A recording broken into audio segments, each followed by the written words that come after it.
الحمدللہ رب العالمین خالق کل مکان مکین وافضل الصلاۃ واکمل السلام علی سید المرسلین وعلی آلہ الطیبین الطاہرین واصحابہ الاکرمین اما بعد فاعوذ باللہ من الشیطان الرجیم بسم اللہ الرحمن الرحیم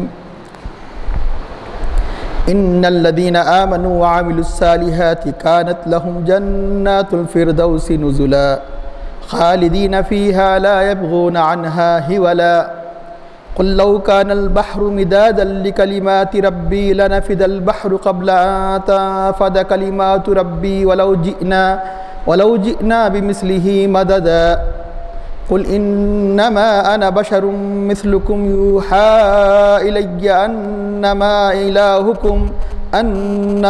إلهكم إله واحد فمن كان يرجو لقاء ربه فليعمل عملا صالحا ولا يشرك بعبادة ربه أحدا صدق الله العظيم. قال الله تعالى في شأن حبيبه الكريم إن الله وملائكته يصلون على النبي يا أيها الذين آمنوا صلوا عليه وسلموا تسليما اللهم صل على سيدنا ونبينا مولانا محمد النبي الأمي وعلى آله وصحبه وبارك وسلم.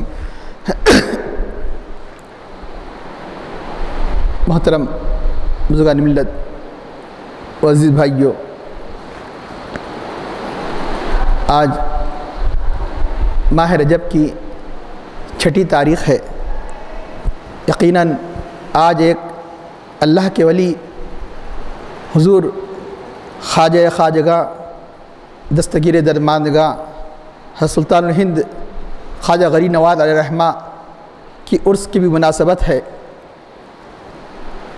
اور درس قرآن کا بھی خصوصیت سے آج اہتمام اس لیے بھی منظور ہے کہ حضرت خواجہ خواجگاہ علیہ الرحمہ کو قرآن کریم کی تلاوت سے انتہائی شغف تھا، کہ غرض یہ ہے کہ آپ کی جو قرآن کریم سے نسبت ہے اس کی برکت سے ہمارے قلوب بھی قرآن کریم کی برکتوں سے مالا مال ہو جائے، اس لیے درس کا سلسلہ جاری رکھا گیا. اور آج سورہ کہف کا اختتام بھی عمل میں آ رہا ہے الحمدللہ، اور اس میں خاص طور پر اس کی 2 آیتوں میں عمل صالح کا ذکر کیا گیا. اس لیے بعض باتیں حضور خواجہ غری نواز علیہ الرحمہ کے حوالے سے ہی بتائی جائیں گی کہ عمل صالح کیا ہے. تو محترم حاضرین، ابھی 16واں پارہ سورہ کہف کی آخری جن آیات کریمہ کی تلاوت کا شرف حاصل کیا گیا، ان کا ترجمہ ہے ان الذین آمنوا وعملوا الصالحات، بے شک جو لوگ ایمان لے آئے، وعملوا الصالحات اعمال صالحہ بجا لائے، نیک عمل کیے، کانت لہم جنات الفردوسی، تو ان کے لیے فردوس کی جنتیں ہیں، فردوس کے باغات ہیں، کہ جس کو ایک جنت الفردوس مستقل، جو یعنی جنت کے 8 جنتوں میں سے ایک جنت الفردوس جو مشہور و معروف، جو اعلیٰ قسم کی جنت ہے، اللہ نے مزید اس میں تاکید کرتے ہوئے صرف جنت الفردوس نہیں فرمایا، جنات الفردوس فرمایا. خود وہ کئی جنتوں کا نمونہ ہے. ایک فردوس، اس لیے اس کا ترجمہ کیا جا رہا ہے کہ فردوس کی جنات، جو ایک جنتوں میں سے ایک جنت کا نام ہے. جنات الفردوس نزلا، تو ان اعمال صالحہ کرنے والوں کے لیے فردوس کی جنتیں، ان کے لیے مہمانی اللہ نے تیار کی ہے. فردوس کی جنتوں سے ان کی مہمانی ہوگی.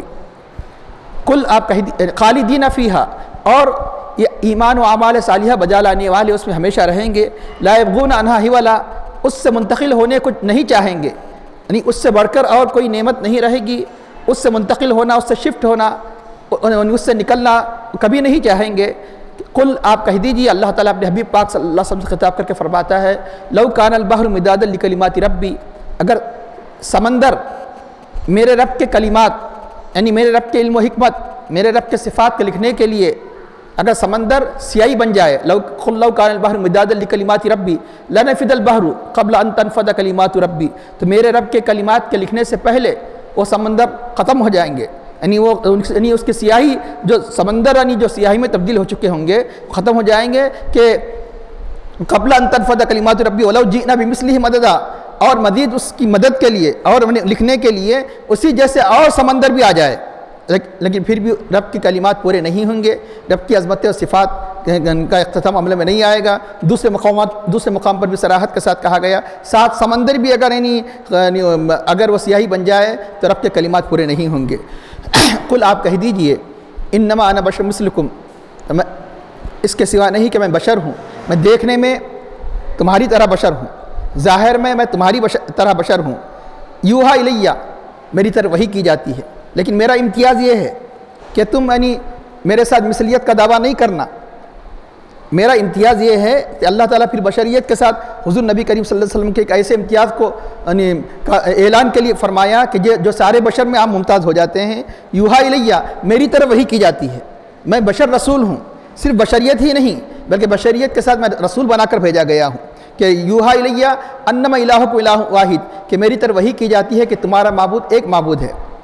فمن کان یرجو لقاء ربہ، جو کوئی اپنے رب کی ملاقات کی امید رکھے، یقیناً کون سا مسلمان ہے کہ جس کو امید نہیں رب سے ملنا ہے۔ یہ عقیدہ ہے ہمارا بنیادی کہ جو اپنے رب سے ملاقات کی امید رکھے، ملنے کی امید رکھے، اللہ کے دیدار کی امید رکھے، فلیعمل عملا صالحا، تو اسے اعمال صالحہ بجا لانا چاہیے، اسے نیک کام کرنا چاہیے۔ ولا یشرک بعبادۃ ربہ احدا، اور اپنے رب کی عبادت میں ہرگز کسی کو شریک نہ کرے۔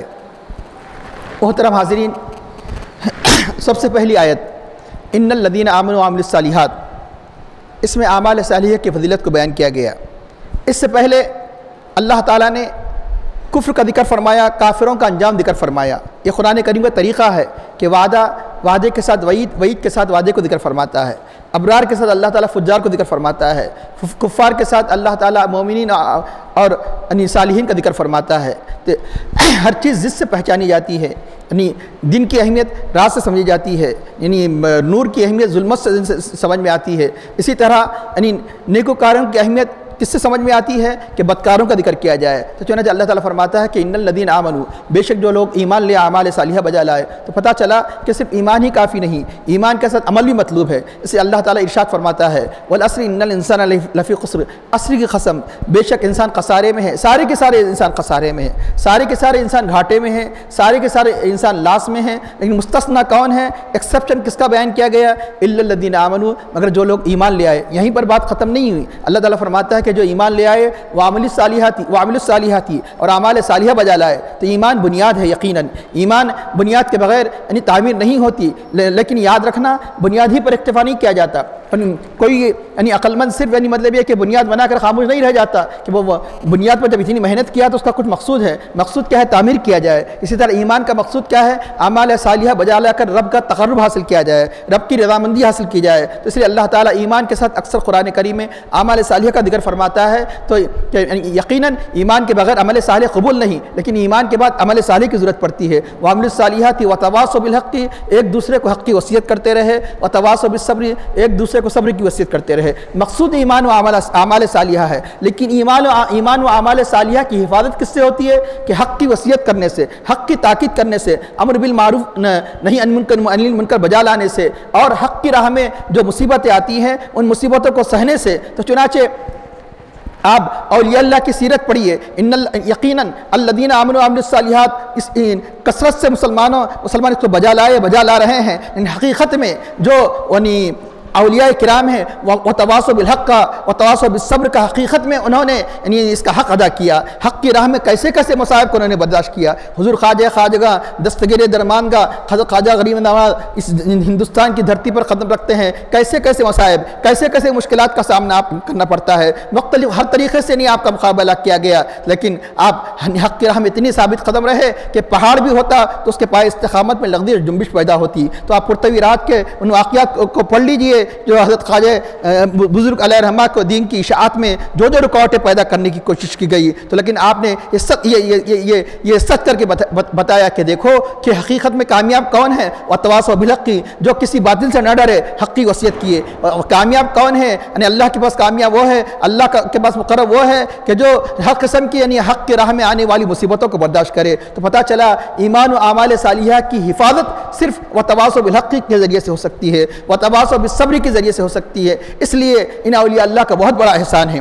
جو ہندوستان کی دھرتی پر جو آج جگہ جگہ جو اسلامی نقوش دکھائی دے رہے ہیں، آج اذانوں کی آوازیں دکھائی دے رہے ہیں، آج مسلمانوں کی جو جمعیت دکھائی دے رہے ہیں، ان میں اولیاء اللہ کا بہت بڑا حصہ ہے۔ اولیاء اللہ میں بھی ہندوستان کے سرتاج اولیاء کون ہیں؟ حضور سلطان الہند خواجہ غریب نواز علیہ الرحمہ، جنہوں نے ایمان کی دلوں میں ایمان کے تخم کے ساتھ ساتھ اعمال صالحہ کی گلستان کو آپ نے مطلب یہ کہ بہاروں کو انہوں نے پروان چڑھایا۔ تو آج ایمان و اعمال صالحہ کی جو فضا دکھائی دے رہی ہے، سلطان الہند خواجہ غریب نواز علیہ الرحمہ کے قدم سے ہندوستان میں دکھائی دے رہی ہے۔ یقیناً سلطان الہند جو آپ یہ نام سن رہے ہیں، جو سلطان الہند اس کے معنی کیا ہے؟ تو یہی کہیں گے کہ سلطان الہند معنی میں کہا گیا کہ طریقت کے آپ بادشاہ ہے، طریقت کے آپ امام ہیں، حقیقت کے آپ امام ہیں، معرفت کے امام ہیں۔ معلوم ہونا چاہیے ظاہری طور پر بھی سلطنت کا اگر ہندوستان میں مسلمانوں کی سلطنت کی ابتدا ہوتی ہے، اس کا صحرا بھی ظاہری سلطنت کا آپ کے سر پر جاتا ہے۔ چنانچہ تاریخ کے صفحات اٹھا کر دیکھ لیجئے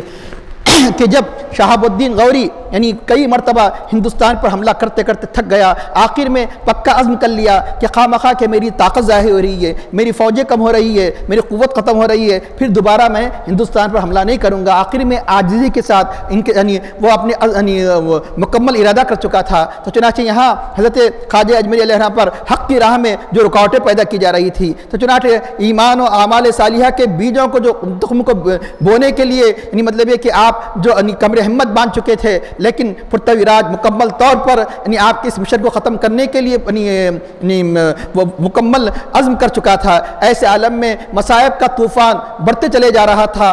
آخری وارننگ پرتوی راج کی طرف سے خواجہ بزرگ کو دی جاتی ہے، وہ یہ کہ سلطان ہند علیہ الرحمہ کو دی جاتی ہے کہ 3 دن کے اندر تمہیں اجمیر کی دھرتی کو خالی کرنا پڑے گا، اجمیر کی دھرتی سے نکلنا پڑے گا۔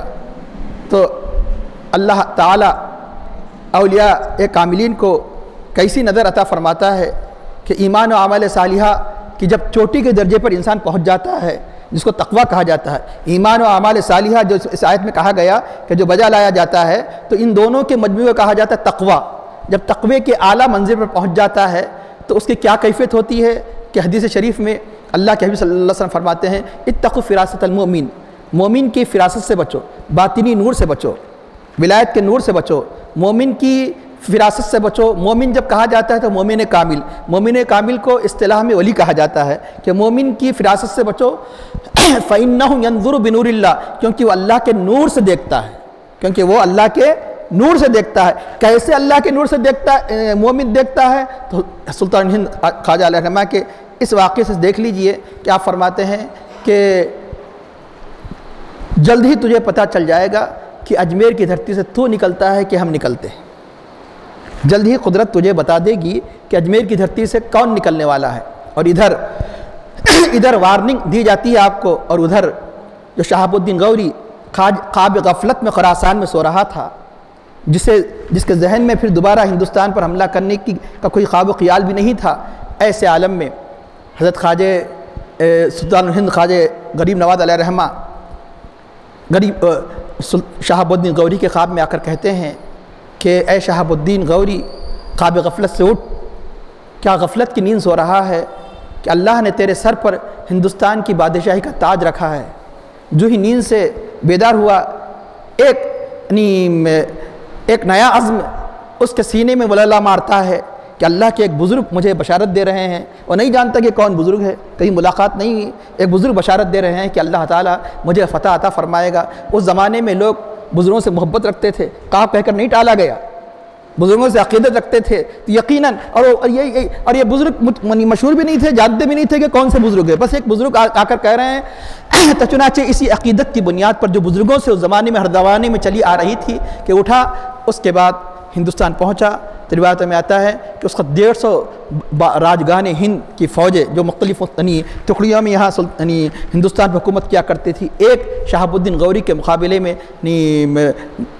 تقریباً کئی گنا فوج شہاب الدین غوری کے مقابلے میں ان راجگان ہند کی فوج ہوا کرتی ہے۔ لیکن صبح سے لے کر شام ہونے تک تراوڑی کے میدان میں سورج کے غروب ہونے سے پہلے پرتوی راج کو زندہ گرفتار کیا گیا اور کیفر کردار کو پہنچایا گیا اور سلطان ہند خواجہ غریب نواز رحمہ کی یہ کرامت ثابت ہوئی اور اللہ کے حبیب کی یہ حدیث بالکل واضح ہو گئی کہ مومن کی فراست سے بچو، وہ اللہ کے نور سے دیکھتا ہے۔ اب اس کے بعد دلی کی سلطنت پر جب مطلب ہے کہ وہ پائے تخت پر جو قابض ہو چکا، اب ہوتے ہوتے جب حضرت سلطان ہند خواجہ اجمیری علیہ رحمہ کا شہرہ جب کا پتہ چلا کہ اجمیر کی دھرتی پر قدم رکھتا ہے تو دیکھ کر حیران ہو جاتا ہے، یہی وہ بزرگ ہے کہ جن کے خواب میں کہنے پر میرے اندر ہندوستان کی فتح کا جذبہ متلاطم ہوا، آپ کے قدموں میں سر رکھ دیتا ہے اور آپ سے دعائیں لیتا ہے۔ تو آپ تو یہ پتہ چلا کہ سلطان ہند صرف معنوی طور پر نہیں، روحانی طور پر نہیں، حقیقت میں بھی آپ سلطان الہند ہے۔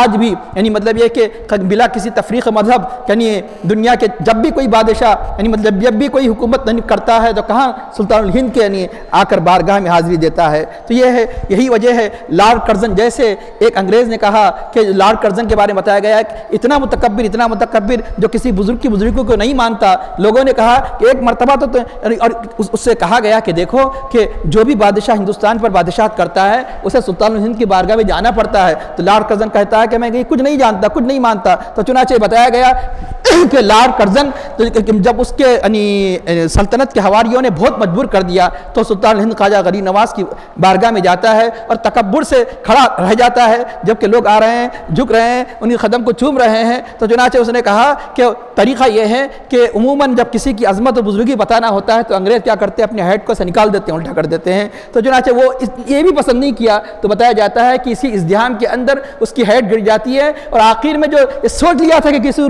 صورت میں خواجہ کے سامنے نہیں جھکوں گا، یہاں تک کہ وہ جھک کر اپنی ہیڈ لیتا ہے اور کہتا ہے کہ خواجہ نے جھکا کر رکھا۔ اس کا کہا کہ میں نے تو سوچ لیا تھا کہ کسی صورت میں نہیں۔ اس وقت ایک تاریخ میں آج بھی وہ سطر موجود ہے کہ واقعی ہندوستان میں اگر کوئی حکومت کر رہی ہے تو ایک قبر حکومت کر رہی ہے۔ اس نے لکھا ہے، ایک انگریز نے لکھا کہ واقعی اگر آج ہندوستان کی دھرتی پر کوئی حکومت کر رہی ہے تو ایک قبر حکومت کر رہی ہے، وہ قبر ہے سلطان الہند خواجہ غریب نواز رحمہ کی قبر۔ تو ان الذین آمنوا وعملوا الصالحات کہ جب مطلب یہ کہ انسان اس کے تقاضوں کو پورا کرتا ہے تو اللہ ایسی عظمتیں، ایسی بزرگیاں عطا فرماتا ہے کہ اللہ تعالیٰ فرماتا ہے کہ جو ایمان و اعمال صالحہ کو بجا لاتا ہے تو کانت لہم جنات الفردوس نزلا، تو اس کا ٹھکانہ جنت الفردوس ہوتا ہے۔ جنت ہی نہیں بلکہ جنت الفردوس ایک ایسی جنت ہے جو خود کئی جنتوں کو نمونہ دکھائی دیتی ہے، اس لیے اللہ تعالیٰ نے اس کو جنت الفردوس نہیں فرمایا، جنات الفردوس کہا گیا۔ فردوس کی کہ باغات، جنت کے معنی عربی میں باغات کے ہیں۔ تو اب جنت الفردوس میں کون جائیں گے کہ روایت میں آتا ہے امر بالمعروف بجا لانے والے، نیکی کا حکم دینے والے، نہی عن المنکر برائیوں سے روکنے والے، ایمان و اعمال صالحہ بجا لانے والے۔ تو چنانچہ اللہ تعالیٰ کئی جنتیں جیسا کہ بتایا گیا کہ جہنم 7 ہے تو جنتیں 8 ہے۔ جنتیں 8 ہے کیوں؟ اس لیے کہ جنت کو 8 کیوں بنایا گیا؟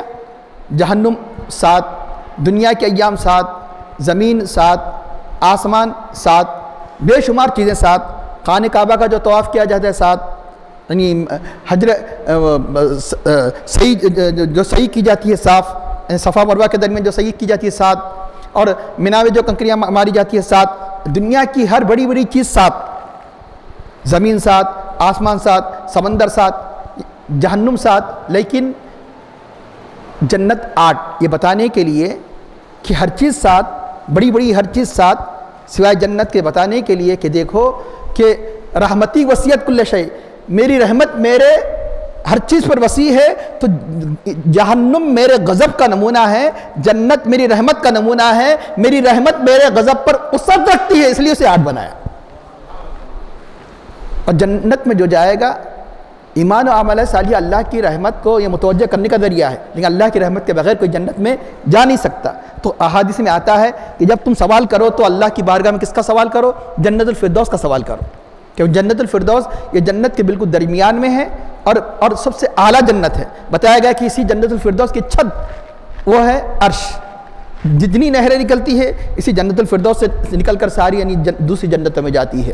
اب رہا یہ کہ ہو سکتا خیال آئے گا کہ سرور کائنات جب اعلیٰ جنت ہے تو سرور کائنات صلی اللہ علیہ وسلم بھی اس جنت پہ رہیں گے اور مومن رہیں گے تو کیا برابر مقام ہو جائے گا؟ تو یاد رکھنا کہ خود جنت الفردوس کوئی جنت اس جنت الفردوس کا مقابلہ نہیں کریں گی، لیکن جنت الفردوس میں بھی کئی مناظر ہوں گے، جنت الفردوس میں بھی کئی درجے ہوں گے، یقین اس کا اعلیٰ درجہ ہوگا جو انبیاء کرام کا ہوگا، تو اب اس کا ادنا جو درجہ ہوگا دوسری جنتیں اس درجے کو نہیں پہنچیں گی، اس اعتبار سے جنت الفردوس اعلیٰ مقام ہوگا۔ تو اب رہا یہ کہ روایت میں آتا ہے کہ جنت کے جو درجات ہے وہ 100 درجات ہے، جنت کے جو درجات احادیث میں آتا ہے 100، اور ایک ایک درجے میں جو فرق ہے جیسے زمین و آسمان کے درمیان فرق ہے، زمین و آسمان کے درمیان جو فرق ہے، تو چنانچہ بتایا گیا کہ جنت میں کوئی حسرت نہیں رہے گی، کسی بھی جنت میں چلے جائے آٹو جنت میں حسرت نہیں رہے گی، اگر حسرت رہی گئی تو ایک حسرت رہے گی مومن کی، کاش کہ میں اور ذکر الہی کرتا تو اور اعلیٰ مقامات ملتے، لیکن تکلیف نہیں ہوگی، جنت تکلیف سے پاک ہے، لیکن تھوڑی سی حسرت یہ رہے گی کہ جو لمحات میرے بغیر ذکر الہی کے گزرے، جو لمحات بغیر اعمال صالحہ، مزید اعمال صالحہ مستحب بھی ہے، اعمال صالحہ منی صرف فرض واجب ہی نہیں، بہت سے اعمال صالحہ مستحب بھی ہے، میں مستحب اعمال صالحہ کو بجا لاتا، میں ذکر الہی کو بجا لاتا تو اور مزید جو اس سے بھی بڑھ کر اعلیٰ جنتیں ہیں اللہ اس میں داخل فرماتا، تو وہاں کوئی حد نہیں، اس کی حد نہیں، اللہ تعالیٰ فرماتا ہے کہ جنت الفردوس سے ان کی مہمانی کی جائے گی، خالدین فیہا، ان جنتوں میں وہ ہمیشہ رہیں گے۔ جنتوں کے اوصاف کا کیا کہنا کہ مختلف قرآن کریم میں اللہ نے اس کی تعریف فرما دی کہ جو اللہ تعالیٰ نے کہ فلا تعلم نفس ما اخفی لهم من قرۃ اعین، جو آنکھوں کی ٹھنڈک جو جنت کی صورت میں اللہ تعالیٰ نے جو رکھی ہے کوئی نفس نہیں جانتا، بلکہ حدیث شریف میں اس کی مختصر تعریف کی گئی جنت کی نعمتوں کے بارے میں، جس کو کانوں نے نہیں سنا، جس کو آنکھوں نے نہیں دیکھا، جنت اس کا نام ہے جو کسی نے آنکھوں سے نہیں دیکھا، جنت اس کا نام ہے کہ جس کی عظمتوں، جس کی آرام، جس کی رفعت اور رحمت کو جس کے کانوں نے نہیں سنا، یہ مختصر تعریف جنت کی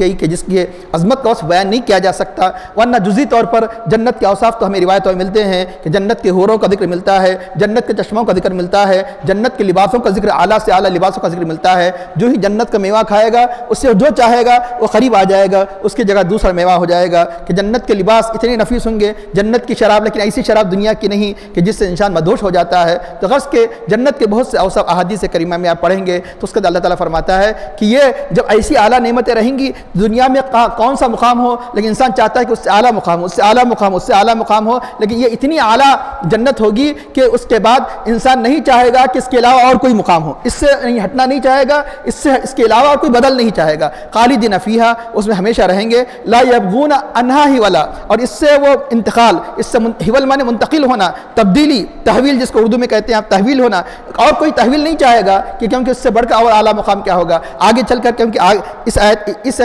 سورہ کی اختتام بھی اعمال صالحہ کی عظمت پر ہو رہا ہے، فمن کان یرجو لقاء ربہ، جو اپنے رب سے ملاقات، جو اپنے رب سے ملنا، جو اپنے رب کی دیدار کی متمنی ہے، یقیناً ہر مسلمان کا عقیدہ ہے، ہر مسلمان کو امید رکھنی چاہیے، اسے کیا کرنا چاہیے، اعمال صالحہ بجا لانا چاہیے۔ تو چنانچہ یہ قرآن کریم کا یہ جو آخری جو حصہ ہے، اس کی جو ابتدا میں ان الذین آمنوا، اس کی ابتدا بھی اعمال صالحہ سے ہو رہی ہے، اس سورہ کی انتہا بھی اعمال صالحہ پر ہو رہی ہے، فَلْيَعْمَلْ عَمَلًا صَالِحًا، تو یقیناً کتنی بڑی نعمت ہے کہ جو عمل صالحہ کے عوض میں اللہ تعالیٰ فرمائے گا، فرمایا کہ ان ساری نعمتوں میں جنت کی جو سب سے بڑی نعمت ہے وہ ہے دیدار الہی، وہ دیدار الہی، اللہ تعالیٰ فرماتا ہے کہ جو دیدار الہی کا متمنی ہے، جو فمن کان یرجو لقاء ربہ، تو یقیناً اسے کیا کرنا چاہیے، اعمال صالحہ بجانا چاہیے۔ دنیا میں اگر مثال کے طور پہ یہ معلوم ہو جائے کہ اگر آپ یہ ڈگری کامیاب کر لیتے ہیں، 6 سال محنت کرتے ہیں، تو کیسی آپ دیکھ رہے ہیں کہ آپ ایک طالب علم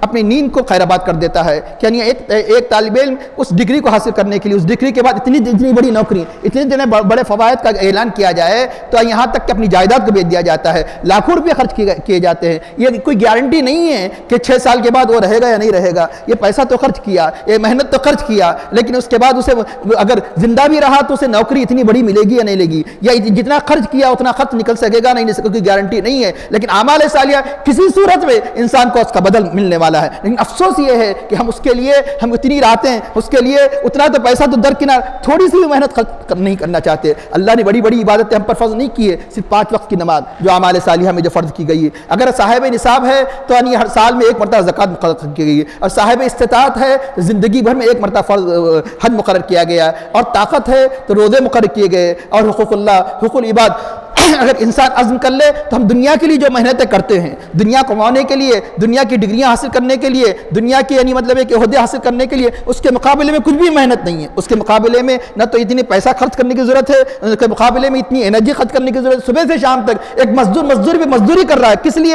تھوڑے سے پیسوں کے لیے، کس لیے؟ وہ دنیا کے لیے جو دنیا فانی ہے۔ لیکن جو ہمیشہ کیسی کیسی نعمتیں ہیں، جو اخروی نعمتیں ہیں، قبر کی میں جو نعمتیں مسلمانوں کو دی جائے گی، حشر میں جو نعمتیں ملنے لیں گی، تو کیا ہم اس کے لیے تھوڑا سا وقت اللہ کے لیے، اللہ کی خود اپنی یعنی اپنی آخرت کو سنوارنے کے لیے، اللہ کی رضامندی کے لیے، اللہ کے تقرب کے لیے ہم کیا اعمال صالحہ بجا نہیں لے سکتے؟ کیسی کیسی نعمتیں میں عرض کروں۔ تو جب جنتی جنت میں جائے گا تو چنانچہ وہاں جو حور ہے وہ حوروں کو دیکھے گا، ان کی خوبصورتی کو دیکھ کر دنگ رہ جائے گا۔ روایت میں آتا ہے کہ ایک مدت دراز تک صرف دیکھتا ہی رہ جائے گا، ان حوروں کو مدت دراز تک دیکھتا ہی رہ جائے گا۔ تو ایک ندا ہوگی، جب جو ہی داخل ہوگا تو ان کی حسن کو دیکھ کر اس کے ہوش کھو بیٹھیں گے اور سمجھے گا کہ اس سے بڑھ کر کوئی حسن نہیں ہے۔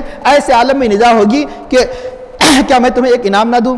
جنتی کہیں گے اور کیا انعام دے؟ اے اللہ تو عطا فرمائے گا، نہریں ہیں، کھانے کے لیے ہر چیز ہے، کوئی کمی نہیں، اس سے بڑھ کر کا تصور نہیں کیا جا سکتا۔ کھانے سے لے کر، پینے سے لے کر، حور و غلمان سے لے کر، جو انسان جو نعمت، جو عیش عشرت چاہتا ہے، ہر چیز مل گئی۔ تو ہاں اور ایک نعمت ہے، تو پردہ ہٹا دیا جائے گا۔ پردہ اللہ کے لیے نہیں ہے، بندوں کے اعتبار سے ہے۔ پردہ ہٹا دیا جائے گا تو اللہ کا دیدار ہوگا۔ اللہ کے دیدار سے ایک مومن کو جو لذت ملے گی، نہ تو اس دنیا، نہ تو خود جنت کی کسی نعمت سے وہ لذت محسوس نہیں کرے گا جو اللہ کے دیدار سے لذت محسوس کرے گا۔ اب اس کے بعد اللہ کے دیدار سے لطف اندوز ہو کر جب وہ لوٹ کر اپنے خیمے میں، جنت میں، اپنے بالا خانے میں جہاں آئے گا، تو ان کے حسن، ان کے انوار تجلی صرف اللہ کو دیکھنے کی وجہ سے جو ان کے چہرے پر انوار و تجلیات کا عالم ہوگا، تو جس طرح یہ حوروں کو زمانے دراز تک ٹکٹکی باندھ کر دیکھتا رہا، حوریں اس کی صورت کو ٹکٹکی باندھ کر دیکھتے رہیں گے۔ ارے کیا حسن ہے، کیا جمال ہے کہ چنانچہ یہ مدہوش ہو جائیں گے، حیران ہو جائیں گی، یہ جمال کہاں سے ملا؟ ہم تو سمجھتے تھے کہ سب سے بڑھ کر صاحب جمال تو ہم ہیں، لیکن اللہ نے تمہیں یہ جمال کہاں سے عطا فرمایا؟ صرف اللہ کو دیکھنے کی وجہ سے جمال عطا ملے گا۔ اور یہ عام مومن کو کب ہوگا؟ روایت سے بات ثابت ہے کہ یہ ہفتے میں ایک دن، جیسے جمعے کے دن عید المومنین ہے، عامت المومنین کو ہفتے میں ایک دن دیدار ہوگا۔ لیکن ترمذی شریف کی روایت ہے، اللہ تعالیٰ اپنے نیک بندوں کو روز آنا صبح شام اپنے دیدار سے مشرف فرمائے گا۔ اللہ تعالیٰ ان کو روزانہ اپنے دیدار سے مشرف فرمائے گا۔ یاد رکھیے، کامیابی بڑی یہ ہے کہ یہ وہ ہے جس کے لیے ہم ساری زندگی خرچ کریں۔ یقیناً اس سے نہیں روکا گیا، ضروری ہے، لیکن یاد رکھنا اس سے بڑھ کر سب سے زیادہ ہمیں محنت کرنے کی جو ضرورت ہے ان آنے والی نعمتوں کو، اللہ کی رضامندی کے لیے، اللہ کے تقرب کے لیے۔ لیکن افسوس یہ ہے کہ دنیا کی وہ نعمت، دنیا کی وہ انعام کہ جس کے حصول کی پوری امید نہیں، لیکن پھر بھی اس کی امید میں ہم محنت پر محنت کرتے چلے جاتے ہیں، لیکن یہ انعام کسی صورت میں اعمال صالحہ کی بنیاد پر جو اللہ نے وعدے کیے ہیں وہ مل کر رہنے والا ہے۔ لیکن افسوس، لیکن پھر بھی ہمارے اندر وہ جذبہ، وہ کیفیت کیوں پیدا نہیں ہو رہی؟ کہ یقین کی کمی ہے۔ یقین کو اضافہ کرے، اللہ تعالیٰ فرماتا ہے کہ یقیناً جو یقین کو اضافہ کرے گا، جو ملنے کی امید رکھتا ہے، یقیناً جسے یقین ہے کہ مجھ سے ملنا ہے، تو یقیناً اعمال صالحہ بجا لانا اس کے لیے کوئی دشوار نہیں ہے۔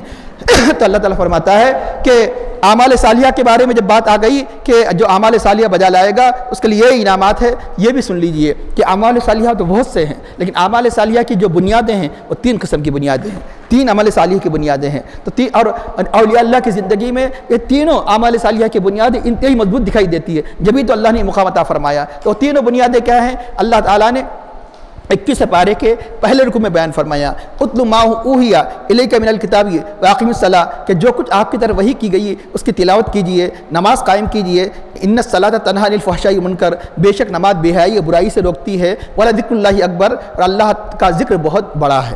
3 باتیں بیان کی گئی، تلاوت قرآن، نماز، ذکر الہی۔ تلاوت قرآن، نماز، ذکر الہی۔ اولیاء کی سیرت پڑھ کر دیکھ لیجئے، ان کے زندگی میں صرف 3 باتیں ہی کثرت سے دکھائی دیں گی، یا تو نماز پڑھتے ہوئے دکھائی دیں گے، یا تلاوت قرآن کرتے ہوئے دکھائی دیں گے، یا نماز و تلاوت کے علاوہ خالی لمحات میں وہ ذکر الہی کرتے دکھائی دیں گے۔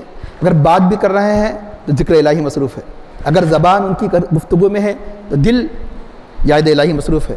پاس انفاس، ذکر الہی کے مختلف طریقے، ذکر قلبی اولیاء اللہ نے کیوں مقرر کیا؟ تاکہ دائمی ذکر کی کیفیت نصیب ہو۔ جب یہ ذکر جب غلبہ کر جاتا ہے جب پاس انفاس جب بزرگوں نے جو طریقہ بتایا کہ جو اس میدان میں جو شوق رکھتا ہے تو اپنے شیخ اپنے بزرگوں سے پوچھ کر اس طریقے کو اختیار کر سکتا ہے. پاس انفاس ذکر قلبی جب یہ غلبہ ہو جاتا ہے تو اگر انسان کسی سے بات کرتا ہے تو دل اللہ اللہ کہتا ہے. یہی نہیں, بہت سے ڈاکٹر حیران ہو گئے, مرنے کے بعد بھی کافی دیر تک ذکر اللہ اللہ کہہ رہا ہے, حرکت ہو رہی ہے, لیکن موت کا یہ بھی دیا جاتا ہے سرٹیفکیٹ. پھر ڈاکٹر یہ بھی حیران ہے کہ آخر یہ دل رک رہا کیوں نہیں ہے. تو پتہ چلا کہ یہ زندگی میں ذکر خفی کیا کرتا تھا, زندگی میں ذکر قلبی کیا کرتا تھا, زندگی میں ذکر فاس انفاس کیا کرتا تھا. ایسے کئی اولیاء اللہ کی مطلب ہے کہ سیرت میں بتایا گیا کہ انتقال کے بعد بھی ان کا دل اللہ اللہ کہہ رہا ہے. یہ کیفیت ہے. تو یہ ذکر الہی ہے. اب تلاوت قرآن اور نماز کا معاملہ کیا ہے تو اندازہ لگائیے. آپ جس بزرگ کی سیرت اٹھا کر دیکھ لیجئے, آئیے کہ جو اللہ نے اس امت میں جن اولیاء کا سب سے بڑا مقام عطا فرمایا, ان اولیاء میں امام اعظم حنیفہ رضی اللہ عنہ کی سیرت کو پڑھ کر دیکھیے. امام اعظم حنیفہ رضی اللہ عنہ کی سیرت بتائی گئی 40 سال تک جنہوں نے عشاء کی نماز سے فجر کی اگر یہ وضو سے اگر فجر کی نماز ادا کی, اگر کوئی وضو کا انکار بھی کرا اگر, تو یہ تو یقینی بات ہے کہ 40 سال تک ایک رات بھی نہیں چھوٹنا ہی بات, یہ کیا کم ہے. اور کوئی یہ مان لیا نہیں بیچ میں وضو بھی ہوتے رہے, اگر کوئی عشاء کے وضو سے فجر کی نماز کی اگر روایت کو نہ مانے, یہ تو ماننا پڑے گا کہ 40 سال ایسے گزرے کہ اللہ کی عبادت میں ایک رات بھی ناغہ نہیں ہوئی ہے. یہ کون سی عبادت؟ نفل عبادت. تو فرائض کا کیا کہنا, ان کے فرائض میں کیا کہنا. تو اب یہی سیرت میں جو ہمیں ملتا ہے, آپ کی سیرت میں, یہی وہ سیرت میں کن کے ملے گا آپ کو؟ حضور غوث پاک رضی اللہ عنہ. حضور غوث پاک کی سیرت میں جو ملے گا وہی سیرت میں ملے گا سلطان الہند خواجہ غریب نواز علیہ نما کی. اور ان کی سیرت میں ملے گا کیا؟ کثرت تلاوت قرآن. حضرت امام اعظم حنیفہ, حضور غوث پاک رضی اللہ تعالی حضرت, تو یہی سیرت میں ملے گا سلطان الہند خواجہ غریب نواز علیہ. کتنا قرآن پڑھتے تھے؟ بتایا گیا کہ روزانہ 2 قرآن ختم کیا کرتے تھے. بعض روایتوں میں آتا ہے کہ روزانہ 1 قرآن ختم کیا کرتے تھے. ماہ رمضان 2 قرآن. ہو سکتا ہے کوئی یہ کہے کہ جب 2 قرآن پڑھیں گے تو تیزی سے پڑھیں گے, آداب کی رعایت نہیں ہوگی وغیرہ وغیرہ. تو یاد رکھیے کہ اولیاء اللہ کا 2 قرآن پڑھنے کرامت ہے. جب اولیاء اللہ پڑھیں گے تو ایسا نہیں پڑھیں گے جیسے کہ حفاظ بعض پڑھتے ہیں کہ نہ تو حروف کے صفات کا خیال ہے, تجوید کا خیال. اولیاء اللہ جب پڑھیں گے تو ورت اللہ ترتیلا کی روشنی میں وہ پورے کے پورے الفاظ وغیرہ اس کے صفات کا جب لحاظ کریں گے تو یقیناً ایک دن میں 2 قرآن نہیں پڑھے جا سکتے. اولیاء اللہ کے لیے اللہ تعالیٰ وقت میں اتنی وسعت عطا فرما دیتا ہے کہ آسانی سے جو انسان جو 7 دن میں جو قرآن ختم کرتا ہے 3 دن میں, اولیاء اللہ 1 دن میں قرآن ختم کرتے ہیں. یہ ان کا پڑھنا یہ کرامت ہے. تو جو اندازہ لگائیے کہ کس حد, یہ تو پتہ چلا کہ قرآن سے کتنا ان کا شغف تھا, قرآن سے ان کا کتنا تعلق تھا. تو چنانچہ ان میں آج یقیناً حضور خواجہ غریب نواز غوث پاک رضی اللہ تعالیٰ عنہ آج ہم حنفی ہے, تو یقیناً کچھ نہ کچھ ہمیں ان بزرگوں کی سیرت پر عمل کرنا چاہیے, کچھ نہ کچھ قرآن کریم کی تلاوت سے محبت رکھنا چاہیے, کچھ نہ کچھ فرائض کے علاوہ نوافل کے ذریعے سے محبت رکھنا چاہیے. تو کیونکہ یہ اعمال صالحہ کی جڑیں ہیں جو قرآن کریم میں بتائی گئی کہ نماز, تلاوت قرآن, ذکر الہی. تو چنانچہ اللہ تعالیٰ فرماتا ہے کہ اب اس کے بعد ارشاد ہوتا ہے کہ قل لو کان البحر, کہ آپ کہہ دیجئے کہ اگر سمندر مداد لکلمات ربی, میرے رب کے کلمات کو لکھنے کے لیے سیاہی بن جائے, تو لنفد البحر, تو سمندر ختم ہو جائے گا قبل اس کے کہ میرے رب کے کلمات ختم ہو جائے. دوسری آیت میں کہتا ہے اللہ تعالیٰ فرماتا ہے کہ سبت ابحرین, اگر 7 سمندر بھی ہو جائے سیاہی بن جائے تو پھر بھی وہ ولو ان ما فی الارض من شجرۃ اقلام, سارے کے سارے دنیا کے درخت قلم بن جائے اور سمندر سیاہی بن جائے اور 7 سمندر بھی سیاہی بن جائے, پھر بھی اللہ کے کلمات ختم نہیں ہوں گے. اللہ کے کلمات سے مراد علم و حکمت کی باتیں لی گئی, اللہ کی کلمات سے مراد اللہ کے صفات مراد لیے گئے, اس کے صفات کی عظمتیں ختم نہیں ہوں گی, اس کے علم و حکمت کی باتیں ختم نہیں ہوگی. تو اس کا شان نزول کیا ہے بتایا گیا کہ یہ بات کیوں کہی گئی, اعلان کیوں کرایا گیا. یہودی جو ہمیشہ قرآن کریم میں تناقض مطلب خلاف نکالنے کی کوشش کیا کرتے تھے, تو چنانچہ قرآن کریم میں انہوں نے قرآن کی عظمت کو گھٹانے کے لیے انہوں نے کہا کہ قرآن میں تناقض ہے, قرآن میں ایک دوسرے کی ضد پائی جاتی ہے. تو انہوں نے کیا کہا, یہ بات کہی کہ دیکھو قرآن میں یہ کہتا ہے کہ وَمَن یُؤْتَ الْحِکْمَةَ فَقَدْ أُوتِیَ خَیْرًا کَثِیرًا, کہ جسے حکمت کی بات دے دی گئی اسے خیر کثیر دیا گیا, کثیر بھلائی دی گئی. اور حکمت سے مراد علم, حکمت سے مراد عام طر علم ہوا کرتا ہے. تو اللہ تعالیٰ فرماتا ہے کہ جسے علم دیا گیا اسے بہت سی بھلائیاں دے دی گئی, بہت سی چیزیں دے دی گئی. تو اللہ تعالیٰ دوسرے مقام پر فرماتا ہے کہ وَمَا أُوتِیتُم مِنَ الْعِلْمِ إِلَّا قَلِيلًا, تمہیں تھوڑا ہی علم دیا گیا. یہاں تو کہتا ہے کہ بہت دیا گیا, بہت علم دیا گیا. یہ قرآن کریم کی آیت میں یہاں کہتا ہے کہ تمہیں تھوڑا علم دیا گیا، تو اللہ تعالیٰ ان کی تردید کرتے ہوئے اللہ کے حبیب سے خطاب کر کے فرماتا ہے کہ مخلوق کو خواہ کتنا ہی علم دے دیا جائے، وہ اپنے اعتبار سے مخلوق کتنا ہی کثیر سمجھے، اللہ کے علم کے مقابلے میں تھوڑا ہی ہو، یہ بتانے کے لیے کہ دیکھو کہ اللہ کے علم کے مقابلے میں سارے مخلوق کا علم تھوڑا ہی ہے۔ کیوں؟ مخلوق کا علم متناہی ہے، لمیٹڈ ہے، اور اللہ کا علم غیر متناہی ہے، انلیمیٹڈ ہے۔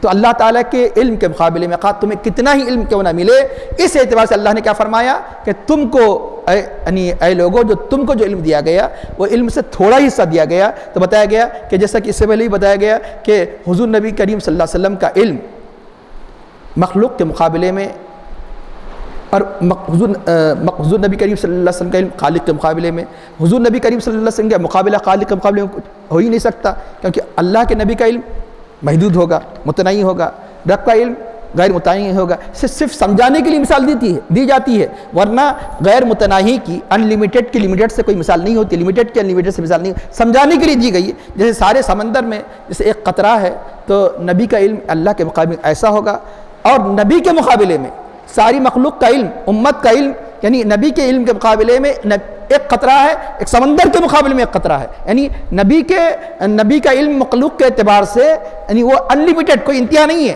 لیکن خالق کے اعتبار سے نبی کا علم ایک لمٹ ہے، اس کی حد ہے۔ تو اللہ تعالیٰ فرماتا ہے کہ علم کی کوئی حد نہیں، اس لیے کوئی دعویٰ نہیں کر سکتا کہ میں علم کے انتہا کو پہنچ گیا۔ اور اشارہ بھی ہے، اس سے پہلے جو باتیں بتائی گئی، یہودیوں نے امتحان لینے کے لیے اللہ کے حبیب کا یہ تینوں سوالات کیے تھے، روح کیا ہے پوچھیے اللہ کے حبیب سے، اور یعنی اگر بتاتے ہیں تو سچے نبی ہے، اور اصحاب کہف کا واقعہ کیا ہے پوچھیے، ذوالقرنین کا واقعہ کیا ہے پوچھیے۔ تو اللہ تعالیٰ یہ کیوں فرما رہا ہے قرآن کے اختتام میں؟ اس لیے بتا رہا ہے کہ اللہ کے لامتناہی انلیمیٹڈ علم کے مقابلے میں تو کچھ بھی نہیں۔ جو واقعات کے ذریعے سے میرے نبی کا امتحان لیا جا رہا ہے، کیونکہ میرے نبی کو علم دینے والا تو میں ہوں، میرے علم کا کیا کہنا، اگر میرے علم کے لیے یعنی مطلب یہ کہ ایسے کئی سمندر بھی اگر سیاہی بن جائے تو میرے کلمات، ساری دنیا کے اگر سمندر بھی یعنی سیاہی بن جائے اور سارے درخت قلم بن جائے تو میرے علم کی کوئی انتہا نہیں، تو ایسے تو یقیناً تم میرے نبی پر اعتراض نہیں کر سکتے، کیونکہ میرے نبی کو علم دینے والی ذات کون ہے؟ میں ہی ہوں۔ تو اس لیے ایک اشارہ بھی ہے، اور جو تم سمجھ رہے تھے کہ اگر یہ نبی تین باتیں بتاتے ہیں تو یقیناً وہ سچے نبی ہے، تو اس نبی کو تو ہم نے تو بہت سے علوم عطا کیا، تو اس لیے اس کا ارشاد ہوتا ہے کہ قل انما انا بشر مثلکم یوحی الی انما الہکم الہ واحد۔ تو آپ اے حبیب اعلان کر دیجئے کہ انما انا بشر مثلکم، یقیناً ایک اس کا سوا نہیں کہ میں بشر ہوں تمہاری طرح، اور میری طرف وحی کی جاتی ہے کہ اس بات کی کہ تمہارا معبود ایک معبود ہے۔ اس آیت کریمہ کو انتہائی پوری سنجیدگی سے سمجھنے کی ضرورت ہے۔ بعض لوگوں نے دھوکہ کھایا اور نبی سے مثلیت کا دعویٰ کر دیا، نعوذ باللہ نبی ہماری طرح ہے یا ہم نبی کی طرح ہے۔ تو اللہ تعالیٰ اس میں اپنے حبیب پاک سے خطاب کر کے فرماتے ہیں قل آپ کہہ دیجئے انما انا بشر مثلکم، کہ میں تمہاری طرح بشر ہوں، میں تمہاری طرح بشر ہوں۔ تو اس کا ایک ایک کلمہ غور کرنے کی ضرورت ہے۔ یہ نہیں فرمایا، اپنے طرف سے خود اعلان نہیں کیا اے نبی کہ تم عام انسانوں کی طرح ہے، یہ نہیں فرمایا، بلکہ اپنے حبیب سے کہلوایا۔ غور کیجئے، اپنے حبیب سے آپ کہہ دیجئے، آپ ازراہ تواضع کیجئے، کہہ دیجئے کہ میں تمہاری طرح ہوں۔ اگر یہی مقصود ہوتا کہ لوگ کہیں، مقصود لوگ کہیں یہ نہیں ہے، ہم کہیں کہ نبی ہماری طرح ہے، یہ مقصود ہوتا تو قرآن میں اللہ تعالیٰ ایک مرتبہ کم از کم یہ پکارتا اے بشر، اے انسان۔ پوری قرآن میں کہیں اپنے حبیب کو جب پکارا تو اے بشر کہہ کر نہیں پکارا تو ان کے عظیم اوصاف کے ساتھ پکارا تو کہا یا ایھا النبی یا ایھا الرسول یا ایھا المزمل یا ایھا المدثر یاسین۔ اور جب بشریت کی بات آئی خود نہیں پکارا، نبی سے کہا کہ آپ کہہ دیجئے میں نہیں پکاروں گا، میں خالق ہوتے ہوئے نہیں پکار رہا ہوں، میں مالک ہوتے نہیں پکار رہا ہوں، اور یہ انسان کو کیسے حق مل گیا کہ نبی کو اپنی طرح کہے؟ قل آپ کہہ دیجئے، کس سے کہو؟ ان سے کہو کہ جو بھاگ رہے ہیں میری طرف، جو دعوت دی جا رہی اس سے بھاگ رہے ہیں۔ اگر میں فرشتہ ہوتا تو تمہارا بھاگنا معقول تھا، کیونکہ ہمارے جنس ہی کا نہیں تو ہم کیسے بات سنیں؟ اگر میں جن ہوتا تو تمہارا بھاگنا معقول تھا، میں جن کی جنس سے نہیں بھیجا گیا ہوں، میں فرشتوں کی جنس سے نہیں بھیجا گیا ہوں، میں انسانوں کی جنس سے بھیجا گیا ہوں۔ تو یعنی نعوذ باللہ کمالات کے اعتبار سے تمہاری طرح نفس انسان ہونے میں، بشر ہونے میں، ورنہ بشریت کا کمال تم کہاں، بشریت کا کمال جب تشبیہ دی جاتی ہے تو تشبیہ پورے کے پورے اوصاف میں نہیں ہوتی، کسی ایک وصف میں ہوتی ہے۔ بشریت میں تمہاری طرح ہوں، بشریت کے جو اوصاف سارے کے سارے ہیں ان میں نہیں، تم کہاں، نبی کہاں۔ سمجھنے کے لیے مثال کے طور پر یعنی جب تشبیہ ہوتی ہے تو پوری کی پوری ذات کی ذات سے تشبیہ نہیں ہوتی، ذات کے کسی وصف سے مراد ہوتی ہے، وہ وصف کا ذکر کرنے کی ضرورت نہیں، وہ وصف میں مشہور ہے۔ تو اب یہاں صرف بشر ہونے میں تشبیہ ہے کہ انسان نہیں، آپ فرشتے کی جنس سے نہیں، آپ جن کی جنس سے نہیں، اور مخلوق کی جنس سے نہیں، آپ انسان کی جنس سے بھیجے گئے ہیں، کہ اس لیے تم مت بھاگو، تمہاری جنس سے ہیں، اس نبی کی بات کو سنو، قبول کرو، یعنی ایمان لے آؤ، نبی پر ایمان لے آؤ، مجھ پر ایمان لے آؤ۔ تو چنانچہ اس لیے کہ یہ کیوں کہا گیا، اس لیے کہا گیا، کیا ضرورت پڑی، اس لیے کہا گیا کہ کافر یہ کہا کرتے تھے بشریت رسالت دونوں جمع نہیں ہو سکتے، بشر رسول دونوں جمع، جو بشر ہوگا رسول نہیں ہوگا، جو رسول ہوگا وہ بشر نہیں ہوگا، اس لیے کہنے کی ضرورت پڑی۔ اس لیے نہیں کہا گیا اے لوگوں اس نبی کو تم بشر کہہ کر پکارو، یہ تعلیم دینے کے لیے نہیں کہا گیا، بشر ضرور ہے، بلکہ علماء نے کہا کہ جس نے اس قرآن کریم سے آیت کی روشنی میں جس نے آپ کی بشریت کا انکار کیا وہ کافر ہے۔ یہ بھی سن لیجئے جو توہین کی نیت سے بشر کہا وہ بھی کافر ہے، جو بشریت کا انکار کر دے وہ بھی کافر ہے۔ اب بولیں گے توہین کی نیت سے بشر کہا، ہاں یہ کافروں کی بولی ہے، توہین کی نیت سے پکارنے کس کی بولی ہے، کافر۔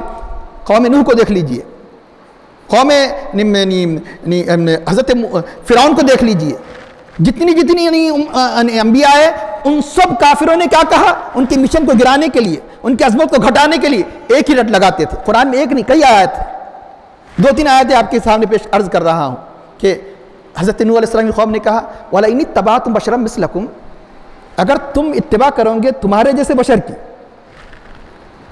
اگر تم اتباع کرو گے تمہارے جیسے بشر کی، تمہیں جیسے انسان کی جو تمہاری طرح کھاتا ہے پیتا ہے، تو تم نقصان اٹھانے والے ہو جائیں گے۔ پھر اسی آیت میں ہے یَأْكُلُ مِمَّا تَأْكُلُونَ وَيَشْرَبُ مِمَّا تَشْرَبُونَ، یہ تو تمہاری طرح کھاتا ہے تمہاری طرح پیتا ہے۔ تو جب کافروں نے اپنی نبی کی عظمت کو گھٹانا چاہا تو یعنی کس چیز سے پکارا، بشر۔ فرعون نے کیا کہا حضرت موسیٰ علیہ السلام کے خلاف، حضرت ہارون علیہ السلام کے خلاف، فَقَالُوا أَنُؤْمِنُ لِبَشَرَيْنِ مِثْلِنَا، تو کیا ہم ایمان لائے ہمارے جیسے ہی بشر پر؟ اندازہ لگے کس کی بولی ہے، یہ مومن کی بولی نہیں ہے، یہ کافر کی بولی ہے۔ اور آخر میں قرآن کریم میں ایک مقام پر آیا کہ یہ تو الگ الگ انبیاء کرام کو جو کافروں نے جو بشر کہہ کر پکار، اس کا ذکر ہے 13 پارے میں۔ اللہ نے سورہ ابراہیم میں فرمایا کہ قالت رسولہم، رسولوں کا ذکر ہے، ایک رسول نہیں، رسولوں کا ذکر ہے۔ اف اللہ شک فاطر سمجھ لت، آگے چل کر قالو، ان لوگوں نے کہا، کافروں نے کہا کہ قالو کہ تم ان انتم الا بشر مثلنا، تم نہیں ہیں مگر ہماری طرح بشر، تم نہیں ہیں مگر ہماری طرح بشر۔ تو اللہ نے ایک مقام پر کیا فرمایا کہ فکفروا، جب کافروں نے یہ کہا کہ تم ہماری طرح بشر ہے، یہ کافر ہو گئے اور انہوں نے رہائق سے منہ موڑا۔ تو پتہ چلا کہ بشر کی رٹ لگانا یہ مومن کا شیوا نہیں ہے، یہ کافروں کا طریقہ ہے۔ اللہ اس تردید کے لیے کہ دیکھو کہ یہ رسول، رسالت و بشریت یہ دونوں میں تضاد نہیں، بشر رسول ہو سکتا ہے، رسول بشر ہو سکتا ہے۔ تو قرآن کریم کی یہ دلیل موجود ہے۔ کافروں نے کیا کہا، وَمَا مَنَعَ النَّاسَ أَن يُؤْمِنُوا إِذْ جَاءَهُمُ الْهُدَىٰ إِلَّا أَن قَالُوا أَبَعَثَ اللَّهُ بَشَرًا رَسُولًا، کہ یعنی انہیں ایمان سے کوئی چیز نہیں رکی سوائے اس کے کہ کافر یہ کہتے تھے کہ اللہ نے اس بشر کو رسول بنا کر بھیجا۔ ہمارے نبی پاک صلی اللہ علیہ وسلم کی اشارہ کر کے اس بشر کو یعنی اسی سورہ کہف میں گزر چکا ہے، اور اس سے پہلے کہ سورہ بنی اسرائیل میں بعد نے کافروں کی بولی گزر چکی ہے، انہوں نے کہا کہ بشریت رسالت جمع نہیں ہو سکتی۔ تو اللہ نے اس کی تردید فرمائی کہ دیکھو کہ ہم نے یعنی اس رسول کو بشر بنا کر بھیجا ہے، یعنی بشر ہی کے جن سے بھیجا ہے، یہ اللہ کا کرم ہے۔ انسانیت کو عظمت کیوں ملی کہ آپ کو اللہ نے بشریت کا لباس پہنا کر بھیجا۔ اگر بشریت کا لباس عطا نہیں فرماتا تو انسان سارے مخلوقات میں اشرف المخلوقات نہیں ہوتا۔ اشرف المخلوقات اس لیے ہوا کہ اللہ کے نبی، اللہ نے اپنے حبیب کو بشریت کے جامے میں بھیجا، ورنہ یہ شرف فرشتوں کو مل جاتا، یہ فرق ممکن ہے شرف جنوں کو مل جاتا۔ انسان کو یہ شرف کیوں ملا؟ نبی کو جامع بشریت بھیجنے کی وجہ سے انسان کو یہ شرف ملا۔ اس لیے اللہ نے خاص طور پر کیا فرمایا، لقد من اللہ علی المؤمنین اذ بعث فیہم رسولا من انفسہم، کہ اللہ نے احسان کیا مومنین پر جب انہی میں سے ان میں ایک رسول کا مبعوث فرمایا۔ قل انما انا بشر مثلکم، میں تمہاری طرح بشر ہوں کہ لیکن ایک یاد رکھنا، یہ ایک وصف کے ذریعے سے کسی کو خطاب نہیں کیا جا سکتا. کسی کی تعریف اس کے دونوں پہلوؤں سے، اگر کسی کی تعریف مرکب دو پہلوؤں سے ہوتی ہے، ایک پہلو سے ایک یعنی مطلب ہے کہ اس میں ایک جز لینے سے کسی کی تعریف مکمل نہیں ہوتی. تو اللہ تعالیٰ کیا فرماتا ہے؟ بشریت اور وحی دونوں کو جمع فرمایا. وحی سے مشرف ہونا، بشریت سے مشرف ہونا، تو یہ دونوں ملا کر کیا ہوں گا کہ بشریت اور رسالت، بشریت اور رسالت. تو اب مثال کے طور پر کہ ایک عام مثال، وزیر اعظم اور کوئی اور کسی قسم کا وزیر ہو، تو یہ انسان نہیں ہے، وہ انسان نہیں ہے. اسے آپ انسان کہے، اسے صرف ایم پی کہے، اسے صرف ایم ایل اے کہے تو توہین ہے، کیونکہ آپ کا جو عہدہ ہے اس عہدے کے برابر مثلیت کے ساتھ اسے پکار رہا ہے، باوجود ہے کہ وہ ہے انسان بھی ہے، باوجود ہے کہ ایم پی بھی ہے، باوجود ہے کہ ایم ایل اے ہے. تو ایک عام انسان کو جب ایک عہدہ مل جاتا ہے تو ایسا عہدے ایسے وصف کے ساتھ اسے پکارنا جس وصف میں وہ آپ شریک ہے توہین ہے. تو نبی کو صرف بشریت سے پکارنا کیوں کر توہین نہیں ہوگی؟ بشر ضرور ہے لیکن خیر البشر ہے، بشر ضرور ہے لیکن نورانی بشر ہے، بشر ضرور ہے لیکن بشریت کے ساتھ رسالت کے ساتھ اللہ نے مشرف فرمایا. تو اب یقیناً بشر کے ساتھ کیا ہے؟ رسالت کا ذکر فرمایا. اور سمجھنے کے لیے انسان کی تعریف پڑھ لیجئے، یعنی کتب علمی میں، یعنی ہر دینی مدرسے کا طالب علم سے پوچھو انسان کی تعریف کیا ہے، اسے کہیں گے حیوان ناطق. حیوان ناطق وہ حیوان جو بولتا ہے سمجھتا ہے. حیوان مانے حیات والا. پریشان مت ہو جو بالکل یعنی مطلب یعنی بچے ہیں پریشان ہے، حیوان ہے کیا؟ یہ تعریف ہے، حیوان مانے حیات والے کو. پھر ہم میں یہ ناطق کیا ہے؟ فصل کا مطلب امتیاز ہو جاتا ہے. یہ ناطق کہتے امتیاز ہو گیا کہ عام حیوانوں کی طرح نہیں ہے. یہ لفظ ناطق اس کی مکمل تعریف ہے. اب صرف حیوان کو لے کر کوئی کہہ دے یہ بھی حیوان ہے تم بھی حیوان ہو، توہین ہو جائے گی، یہ توہین ہو جائے گی. یہ حیوان ضرور ہے لیکن کون سا حیوان ہے؟ حیوان ناطق ہے. یہ حیوان ناطق ہے. حیوان ناطق کی مختصر تعریف کہ انسان کو اگر کھول کر اسے تعریف کی انسان کی تعریف کرو تو کیا کہیں گے؟ حیوان ناطق. ایک جز سے تعریف نہیں ہوتی. تو اللہ تعالیٰ صرف بشر نہیں فرمایا، لوگوں نے بشر تو لے لیا اور دوسرے جز کو چھوڑ دیا. عام بشر نہیں ہے یہ عام بشر نہیں ہے. یہ وہ بشر ہے کہ اللہ تعالیٰ جن کو اپنے وحی سے مشرف فرمایا ہے. وحی سے مشرف ہونا ہی کی عظمت نہیں، بلکہ اللہ نے قرآن کریم کی دوسری آیات احادیث سے بات ثابت ہے صرف آپ کو رسول ہی نہیں بنایا بلکہ خیر الرسول بنایا، سید الانبیاء بنایا، انبیاء کا امام بنایا اور سارے انبیاء کا خاتم بنایا، خاتم النبیین بنایا. تو قل انما انا بشر مثلکم. ہاں اس آیت کریمہ کے بے شمار علمی نکات بیان کیے گئے ہیں. ایک یہ معنی تو بہت مشہور و معروف ہے جو بتایا گیا کہ ان دوسروں کو یہ اختیار نہیں دیا گیا. اس لیے جب نبی نے کافروں سے کہا تم کیوں بھاگتے ہو تو اللہ نے فرمایا کہ تم یہ کہہ دو کہ میں یعنی دوسری جن سے نہیں بھیجا گیا ہوں، تمہیں بھاگنے کی ضرورت نہیں. لیکن اہل ایمان سے جب خطاب کیا گیا تو کیا خطاب کیا گیا؟ بخاری کی روایت، ترمذی کی روایت، مسلم کی روایت.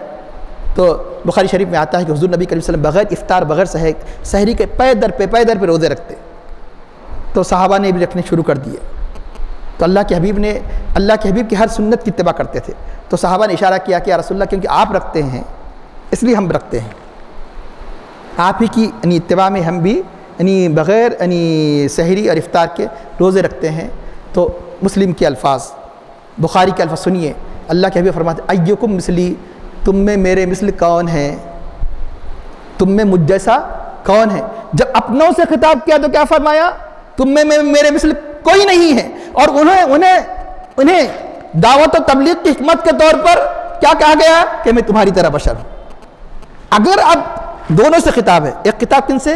کافروں سے، ایک خطاب کن سے؟ اہل ایمان سے. تو اب تمہیں اختیار ہے کہ تم کس صف میں کھڑے ہونا چاہتے ہو. اگر تم اس صف میں کھڑے ہونا چاہتے ہو کہ نبی جو فرما رہا ہے کہ تم میں میری مثل کون ہے، تو صحابہ کا متبع، وہ اہل ایمان کا اگر دامن تھامنا چاہتا ہے تو کس کا مخاطب بننے کے لیے تیار ہو جائے؟ ایکم مثلی. ایکم مثلی کس سے خطاب کیا گیا؟ تم میں میرے مثل کون ہے، یعنی کوئی نہیں ہو سکتا. صحابہ سے، اہل ایمان سے. اور یہ کس سے کہا گیا؟ کافروں سے کہا گیا.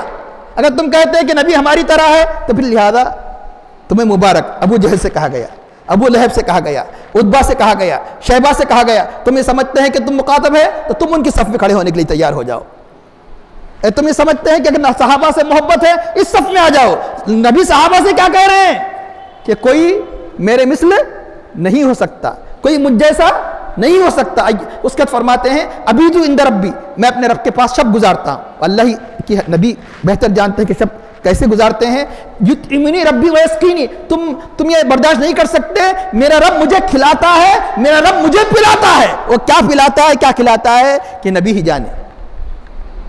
اس لیے فرمایا کہ تم اب یہاں اور ایک نقطہ ہی بیان کیا گیا، اگر یہ مان لیا جائے مثلکم کہ نہیں، ہم وہی جو ہے لفظ ٹو لفظ پوائنٹ ٹو پوائنٹ بات کرتے ہیں، اس سے ہٹ کے ہم کوئی تعویل نہیں مانتے، تمہاری ہی طرح ہے، تو سن لیجئے کہ یہ مقام مدح کا ہے۔ مدح میں نے تعریف کا، یقیناً تعریف کا مقام ہے۔ نبی سے جب خطاب کیا جا رہا ہے وہی کی جاتی ہے میری طرف، وہی کرنا تعریف کا مقام ہے۔ تعریف کا جب مقام ہوتا ہے تو بلاغت و فصاحت وغیرہ پڑھنے والے جانتے ہیں، تو وہاں صرف اوصاف عالیہ مراد لیے جاتے ہیں، عظمتوں ہی کی باتیں مراد لی جاتی ہے۔ تب تم سب کی طرح، مثلکم کا مطلب کیا ہے؟ تم تفریق نہیں کرنا چاہتے، تم سب کی طرح، پورے جتنے انسان ہیں آدم علیہ السلام سے لے کر قیامت تک تم سب کی طرح ہے۔ تم سب میں جو جدا جدا اوصاف عالیہ ہے، حضرت آدم علیہ السلام کا ایک وصف، حضرت نوح علیہ السلام میں جو اوصاف، حضرت ابراہیم علیہ السلام میں جو اوصاف، حضرت موسیٰ علیہ السلام میں اوصاف، حضرت عیسیٰ علیہ السلام جو اوصاف، جتنے آدم علیہ السلام سے قیامت تک جو انسان جو اعلیٰ صفات کا حامل ہے، ان سارے صفات کو اللہ نے میری ذات میں جمع کر دیا۔ میں تم سب کا مثل ہوں، کوئی میرے مثل نہیں ہو سکتا۔ تم سب کا مثل ہو، تم سب میں جو جدا جدا صفات ہے اللہ نے میری ایک ذات میں جمع فرما دیا، تم سب کا مثل۔ اس لیے صحابہ سے کیا فرمایا؟ ایکم مثلی، تم میں کون میرے مثل ہے؟ کیوں کہ کوئی تم میں ایسا نہیں ہو سکتا کہ میری طرح سارے اوصاف جمع ہو جائے۔ سارے انبیاء، سارے مقربین، سارے اولیاء کی صفات تم میں جمع نہیں ہو سکتے۔ اگر کسی کے اندر اللہ نے یہ سارے صفات جمع کیا، اللہ نے میری ذات کو اس سے مشرف فرمایا۔ تو قل انما انا بشر مثلکم کے ایک دوسرا معنی یہ بھی بیان کیا گیا کہ یوحا الیہ، میری طرف وہی کی جاتی ہے کہ انما الہکم، کہ تمہارا معبود ایک معبود ہے۔ تو آخر وہی جب مطلق صرف وہی بتانا ہے، مطلق کہہ دیا جا سکتا تھا، یہ وہی کو خاص طور پہ تمہارا معبود ایک معبود کیوں کہا گیا؟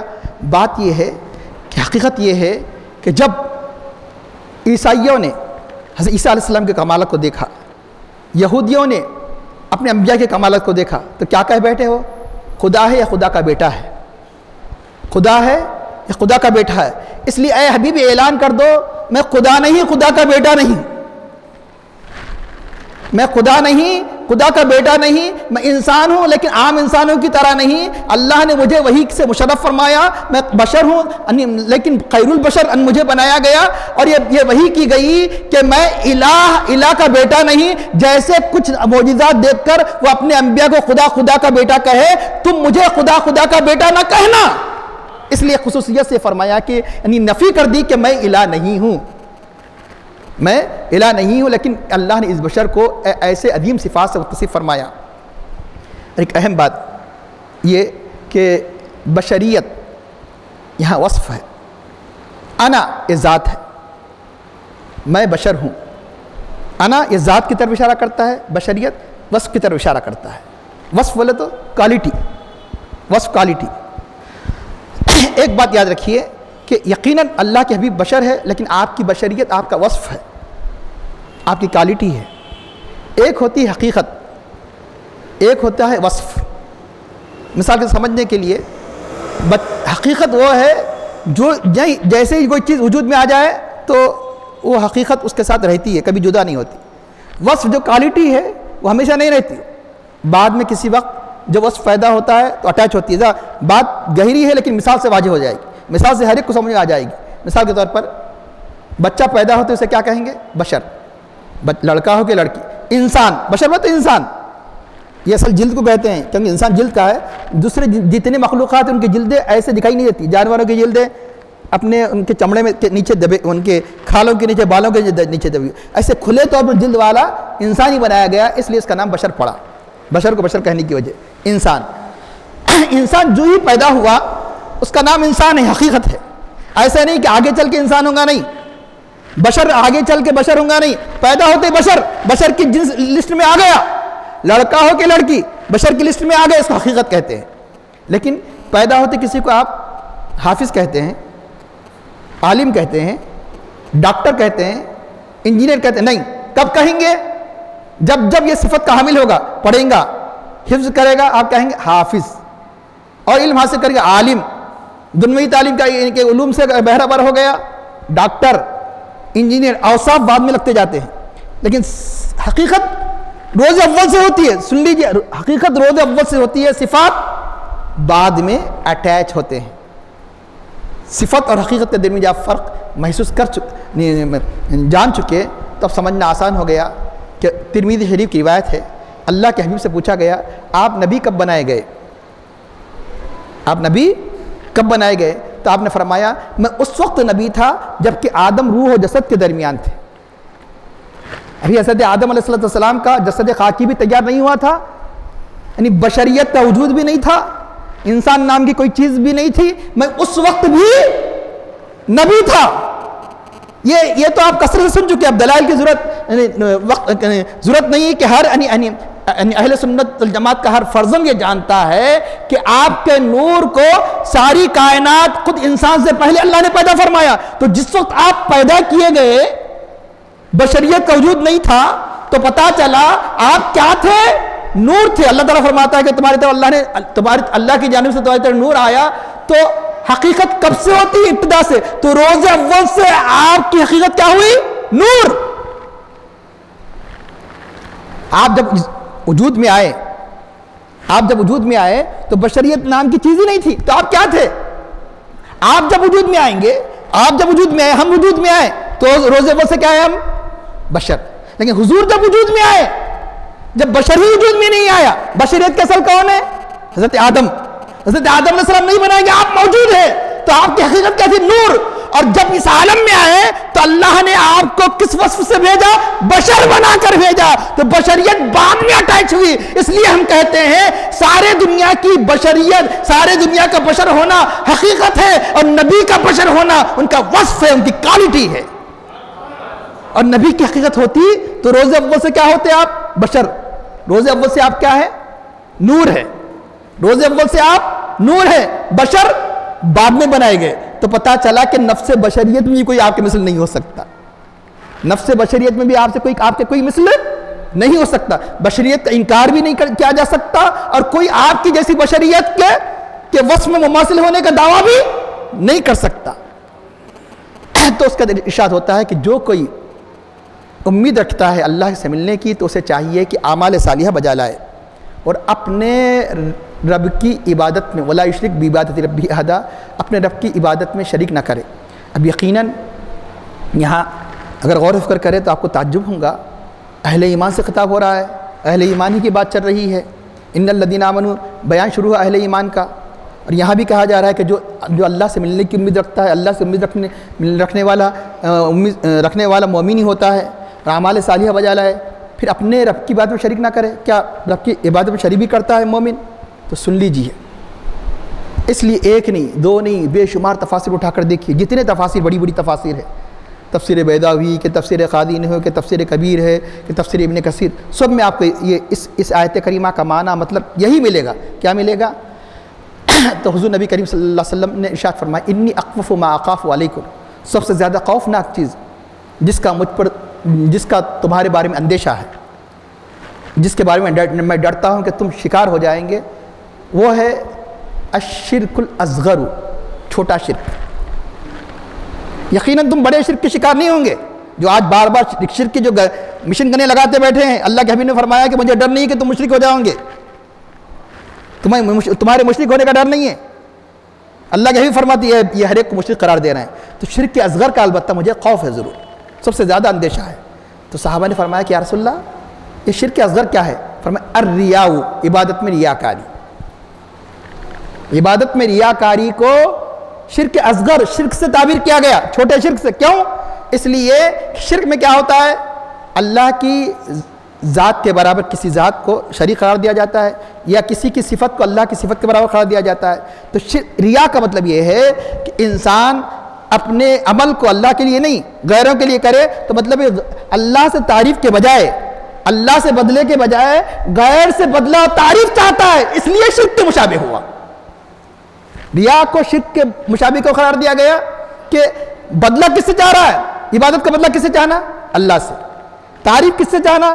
اللہ سے. یہ بندے سے چاہ رہا ہے. زکوٰۃ دے کر بدلہ کس سے چاہ رہا ہے؟ بندے سے، لوگ تعریف کرے. صدقہ دے کر کس سے بدلہ چاہ رہا ہے؟ تعریف سے. کثرت نمازیں پڑھ کر کس سے تعریف چاہ رہا ہے؟ بندے سے. اس لیے تو کل قیامت کے دن جب کئی ایسے لوگ ہوں گے اعمال کا ڈھیر ہوگا، لیکن فرشتے کہیں گے اسے جہنم میں لے جاؤ. کہا کہ رب العالمین میں نے یہ نمازیں پڑھی، یہ روزے رکھے، یہ نہیں حج کیے. فرمایا کہ کس کے لیے کیے تھے؟ اس لیے کہ مخلوق کی تعریف کے لیے، اور تمہیں مل چکا، بدلہ مل چکا. لوگوں نے تعریف کی تم بڑے مجاہد تھے، تم بڑے عالم تھے، تم بڑے غازی تھے، تم بڑے شہید تھے، تمہیں بدلہ مل چکا. اب تمہارے ان اعمال کا کوئی بدلہ نہیں. اس لیے بتایا گیا کہ عمل صالح کب بنتا ہے. اس لیے بزرگوں نے کیا فرمایا؟ عمل صالح کی تعریف کیا فرمائی؟ یا عمل صالح کے انگیسٹ کیا کہا جا رہا ہے؟ اعمال صالحہ وہ ہے کہ جو عمل ریاکاری سے بچ جائے وہ عمل صالح ہے.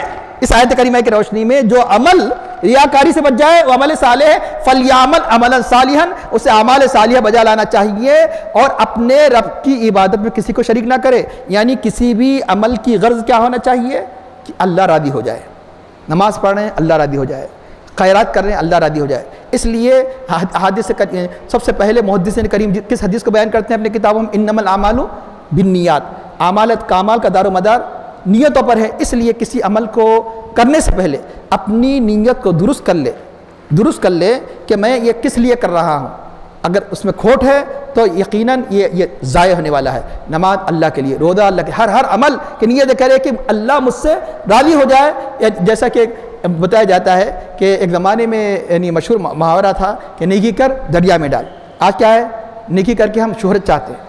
اس لیے لوگوں نے کہا کہ محاورے حالات کے اعتبار سے بدلتے ہیں. نیکی کر اخبار میں ڈال، نیکی کر واٹس ایپ میں ڈال، نیکی کر یعنی فیس بک میں ڈال. یعنی نیکی کر رہا ہے اور اپنی شہرت کر رہا ہے کہ یہ کیا. اس لیے یاد رکھیے نیکی کرنا تو آسان ہے، نیکی کی حفاظت مشکل ہے. اس لیے بتایا گیا کہ جہاں تک ہو سکے اپنے اعمال میں اخلاص پیدا کرو. تو حضور نبی کریم صلی اللہ علیہ وسلم حضرت معاذ بن جبل رضی اللہ تعالیٰ عنہ جب یمن کی طرف قاضی بنا کر بھیجے گئے، پوچھا یا رسول اللہ مجھے وصیت فرمائیے. اللہ کے حبیب نے صرف ایک جملے میں ایسی وصیت فرمائی قیامت تک کے مسلمانوں کے لیے وہ یعنی رہنمائی عمل ہے. فرمایا کہ تم اگر اپنے اعمال میں اخلاص پیدا کر لو تو تمہیں تھوڑا سا عمل بھی کافی ہو جائے گا. آج کیوں یعنی مطلب ہے کہ ہمارے اعمال میں وہ برکات و کیفیت نہیں کہ آج ہمارے اندر اخلاص نہیں.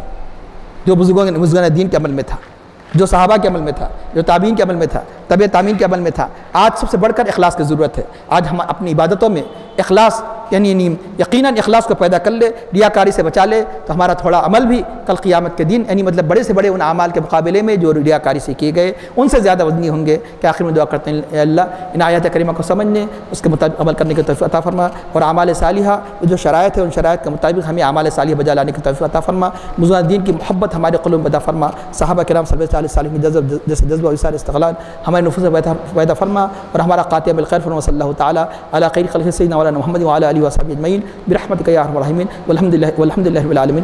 البتہ یہ سورہ